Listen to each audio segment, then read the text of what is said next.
গল্প শোনার থেকে চোখে দেখা ভালো। নবী বলেন জিবরিল, যদি তুমি সেই আমলটা তোমার বাস্তব চোখে দেখে যদি তোমার খুশির আগুন নিবারণ চাও, তোমার কলিজার গরম যদি কাটাতে চাও, তাহলে আমার পিঠের দিকে ঘুরিয়ে এসো। সে আলোটা যদি তুমি দেখতে চাও, তাহলে আমার পিঠের দিকে ঘুরে যাও, ঘুরে এসো। জিবরিল নবীজির পিঠের দিকে ঘুরে গেলেন, আর নবীজি গায়ের বসন্তের কাপড়টা আলগা করে জিবরিলকে বললেন, ভাই আমার পিঠে একটা মাংস পিণ্ড আছে।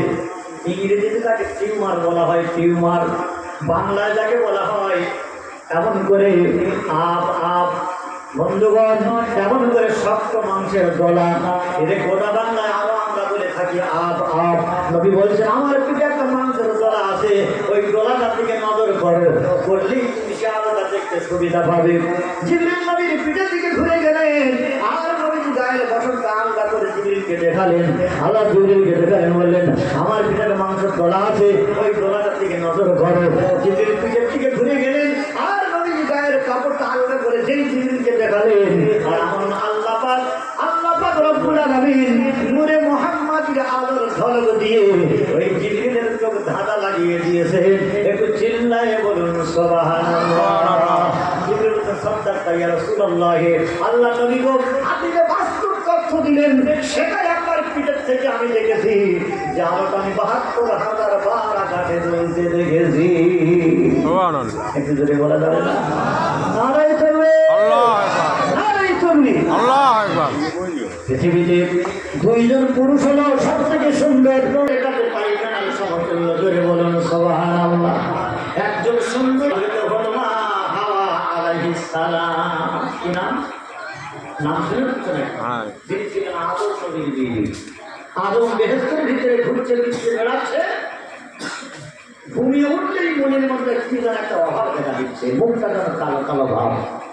আমার আল্লাহ বলছেন আমার বেহেশতে হলো কিচ্ছু নাই, আর তুমি ঘুরছো ফিরছো বেড়াচ্ছ, মুখ তোমার কালো কালো কেন? আদম বলছেন আল্লাহ কি যেন একটা নেই ভাব। আল্লাহ বলছেন কি নেই বলো আমি দিয়ে দিচ্ছি। আমার বেহেশতে মুখ কালো করে থাকলে তো বেহেশতের মর্যাদা নষ্ট হবে। আদম বলছেন আল্লাহ কি নেই বলতে পারবো না, তবে নেই একটা কি। আমার আল্লাহ পাক রব্বুল আলামিন ফেরেশতাদেরকে বানিয়েছেন কামলোক মহামত্ত ছাড়া। এই জন্য মেয়েদের দিকে তাকায় না, নারীর প্রয়োজন মনে হয় না। আর মানুষকে বানিয়েছেন, যে মানুষকে বানিয়েছে এই জন্য মানুষের প্রয়োজন আছে, নারীর প্রয়োজন আছে। তুমি হলে একজন 23-24 বছরের পূর্ণ যুবক, এজন্য তোমার কামদার নিবারণের জন্য নারীর দরকার। সেটা তুমি বেহেশতের ভিতরে পাচ্ছ না, তাই তোমার মুখে হাঁটি ফোটানোর জন্য। একটু চিল্লায়ে বলুন সুবহানাল্লাহ। কোরআন বলছে হুন্না লিবাসুল লাকুম ওয়া আনতুম লিবাসুল লাহুন্না। নারীর পোশাক হলো পৃথিবীতে পুরুষের জন্য। রে আদম, তোমার কামদার নিবারণের জন্য একটা যুবতী নারীর দরকার, একটা মেয়ে ছেলের প্রয়োজন। সেটা তুমি বেহেশতের ভিতরে পাচ্ছ না, তাই ঘুরতে ফিরতে ধরছে, মানে শান্তি হচ্ছে না। একটা যুবতী সুন্দরী নারী তোমার ফোটানোর জন্য। একটু চিল্লায়ে বলুন সুবহানাল্লাহ। আল্লাহ নবী বলছেন মেয়েদের মাথা থেকে নিয়ে পা পর্যন্ত টোটাল বডির ভিতরে সব থেকে দামি অলঙ্কারের নাম হলো লাল ঠোঁটের ভিতরে সাদা দাঁতের মুস্কি হাসি। তবে এখানে যারা মা বোনেরা আমরা কোনো মাঠে যাবে না, হাসে খালাদের ভাই, বউতে ভাই, চাচতে ভাই, বন্ধু ভাই আসলে।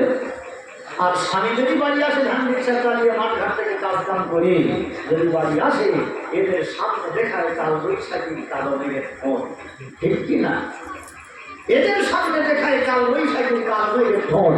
আর খালাতে ভাই, ছোটতে ভাই, চাচতে ভাই, বন্ধু ভাই আসলে দাঁতার একবার ভিতরে থাকে না, সব পার করে দেয়। আবার চোখটি ভিতরে অ্যাকশন চালায়। তবে এখানে মা বোনেরা ভালো, এদের নামে বদনাম দেবো না। যাওয়ার সময় মাইকে মরহার মেলা বেঁধে যাবে। মুসলমান ভাইয়ের আমার, আদমের মনের দুঃখ নিবারণের জন্য আদম ঘুমিয়ে পড়েছে বেহেশতের ভিতরে, আর তার মুখে হাসি ফোটানোর জন্য বাম পাঁজরের একটা হাড় বার করে নিয়েছে, পাঁজরের হাড় বার করে নিয়ে আল্লাহ কোন শব্দ দিয়ে একটা যুবতী সুন্দরী সুরুচি মেয়ে বাড়ি চামড়া ছাড়ালি পাঁজরের হাড় দেখা যায় কিনা, একটু ধরু মার্কা মেটা মার্কা মতো। এই জন্য পৃথিবীর সব মেয়েরা চলে দুটিয়ে গানে, ওরা স্বামীর সঙ্গে একমত হয়ে মিল দেয় না।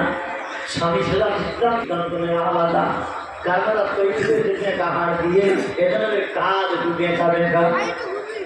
স্বামী যদি হঠাৎ দেখে বলে এই ঘরের খাটের মাথার তোলার উত্তর পায়ের কোরআন দিকে জানো পারি না, ও বলবে শুধু চায়ের দোকানে গেলি হয়, কেন যেতে নিষেধ করেছে আগে যাবো। যেই স্বামী চায়ের দোকানে চলে গেছে আর বাচ্চার মতো হামাগুড়ি দিয়ে বুড়ি মেরে উত্তর কোনায় চলে গেছে, কেন তোকে নিষেধ করলো? যেটা নিষেধ করবে মেয়েদের ও কাজটা আগে করার জন্য ব্যস্ত হয়, কারণ ওরা তৈরি হয়েছে যে কাহার দিয়ে এজন্য ওদের কাজ একটু দেখা দেখা। ওটার স্ত্রী আপনাকে যদি দেখে বলে জীবনে তো ঘর সাজানো কিছু দিলে না, জামা কাপড় রাখতে হয় সব দড়ির উপরে, দড়িতে থালা বাসন রাখতে হয় সব মেয়েদের উপরে, এই ৬,০০০ টাকার একটা শোকে টানো, তারা লাল মন্ত্রীখানা পেয়েছিস কোথায়? বলে ও তোমার শুনতে হবে না, আমরা মেয়েরা কি কমাতি নাকি? আমরা ১২-১৪ জনা মিলে গ্রুপ লোন করেছি, LIC করেছি, মাসে ৩০০ করে জমা দিয়ে ৬,০০০ টাকা লোন পেয়েছি, ৩ বছরের শোধ দিয়ে দেবো, একটা তাড়াতাড়ি শোকে জানো।